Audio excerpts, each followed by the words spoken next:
Once a young art student described how he learned to see what was real without the distortion of social judgment.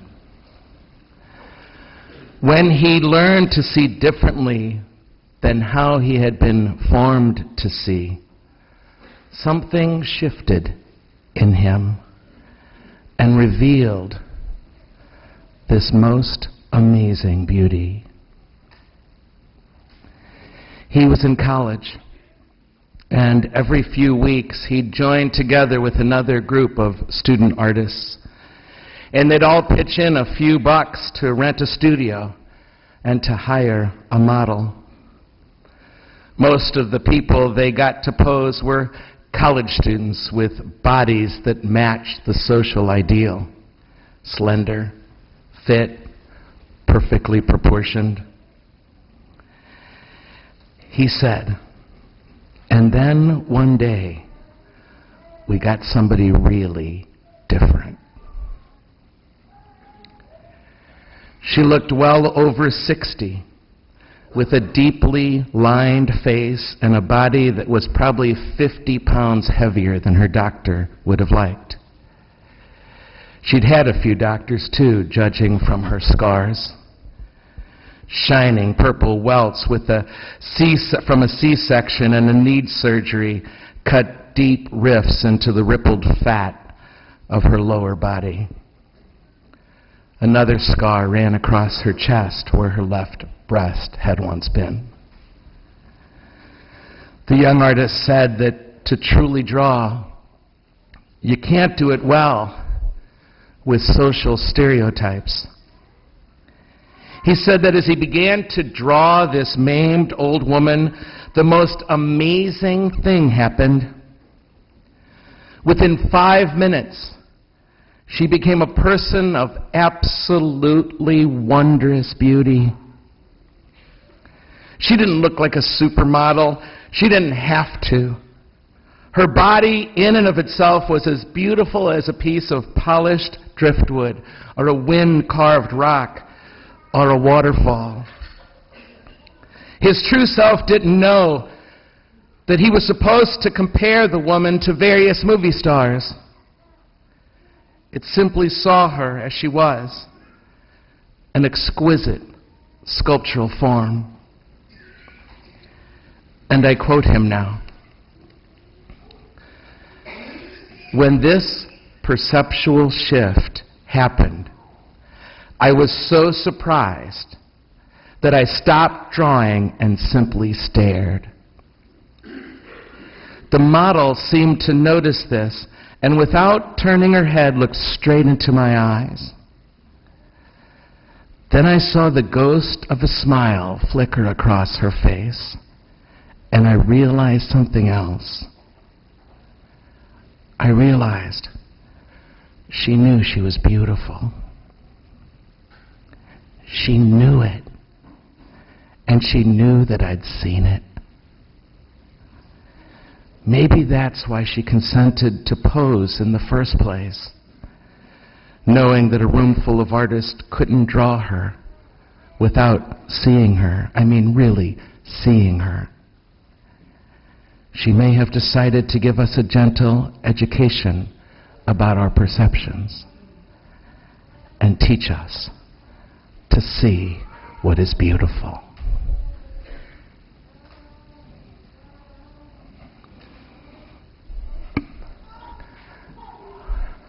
How about you? Do you consider yourself beautiful?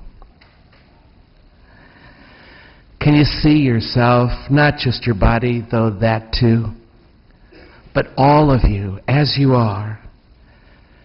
Can you see how beautiful you are? Today's scriptures, and this is the very revelation of God, say it to me and say it to you. You are wonderfully made. I am wonderfully made. I'm so afraid that we too often despise who we are. We're so quick to judge ourselves by an impossible and suffocating ideal of physical beauty. We compare ourselves to the supermodels who start with a genetic advantage, who have the luxury of 2 hours a day of a personal trainer and oftentimes been surgically enhanced to boot.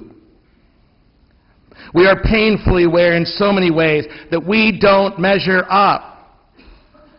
Of course, we would never measure up to that. But the truth is, we don't need to. We are wonderfully made. We have a God who delights in the beauty we are, and we are beautiful. Similarly, we are often so aware of our limitations, our sins, our failures, our imperfections. We are sometimes too aware of those things, and so aware that we don't hold the other reality as well. None of that cancels the fact that we are, at our core, at our most deepest reality, at the essence of who we are, simply beautiful. We are wonderfully made. That's an act of faith. We are wonderfully made is an act of faith. And it is the truth. It is simply the truth. And that means that we are not self-made, nor are we poorly made. We are wonderfully made. This is not the easy and not accurate self-esteem mantra that you're perfect in every way. This is much deeper than that. Nor is it the old mantra, you're special, you're so special. It's not that boost of our egos either, which are just superficial and focused on all the wrong things. This is about the essential truth of who we are at our very core. And even if we don't get the respect from others that we deserve, even if you don't like what you see in the mirror, who you are is brilliant and astounding. The old Baltimore Catechism many of us grew up with. The question was, why were you made?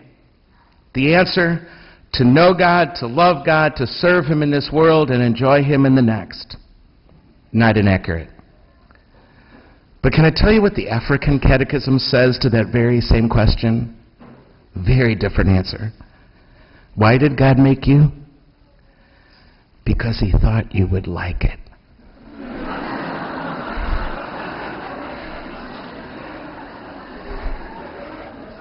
He thought you would like you. And He thought other people would like you too. Tell me, if you know that, if we know that, could we really cut ourselves like some of us do, if we really know that? If we know that, could we starve ourselves? Could we be so overweight? Could we go for months without checking our blood sugars, even though our lives depend on it? Would we keep pushing ourselves so hard? If we would really believe that, if we really believed that we were wonderfully made, would we drink to the point of puking? Would we buy that next pack of cigarettes? Would we continue mindlessly along the path of our addictions and our obsessions? We need to go back to that basic act of faith. I am wonderfully made. I want to honor that many here have endured situations that are horrible, that are dishonoring, and that's so hard to recover from, one of the hardest things we will ever do. If we go back to the reality, though, that we are truly precious creations made wonderfully and with delight by God, It should call us away from this unconscious self-loathing that makes us keep hurting ourselves, and toward choices that honor this wonderful creation, all of it. Our bodies, our minds, our souls, everything. This truth can begin to set us free from all that. You see, God is still making us. This is not a once-done deal. God is still wonderfully making us. In this very hour, God is wonderfully making us. The God who made us wonderfully is not done. This is an ongoing and an extraordinary making. You know, an anthem in the women's movement when it first began was this very line from this very psalm. Those women were saying with all their heart and mind and soul and body, you know what? I am wonderfully made. In recent years, it has become the anthem of the gay movement as well. Just imagine a kid in high school tortured by the thought that he or she might be gay and fearing that that says they're somehow not worthy of anybody's love, including God's. And they read this psalm, and they hear somebody say to them, you are wonderfully made. If that's you, you are wonderfully made. Can you imagine an old person discarded from the rest who can say that? Hey, I'm wonderfully made. Can you imagine a young woman or man who's felt discarded from too many relationships that they had thought was going to be the one in the midst of that rejection? I am wonderfully made. No mirror is going to tell you this, my friends. Only God. As a matter of fact, mirrors and society and some very mean people will tell you just the opposite of that. I know I didn't have some of the awful experiences in life that some of you had. And maybe I sound too glib in a homily like this talking about something, and for that I apologize if it's true. But because I love you, I can't tell you enough how much I want you to know this. You are beautiful. You'll never know how beautiful you are.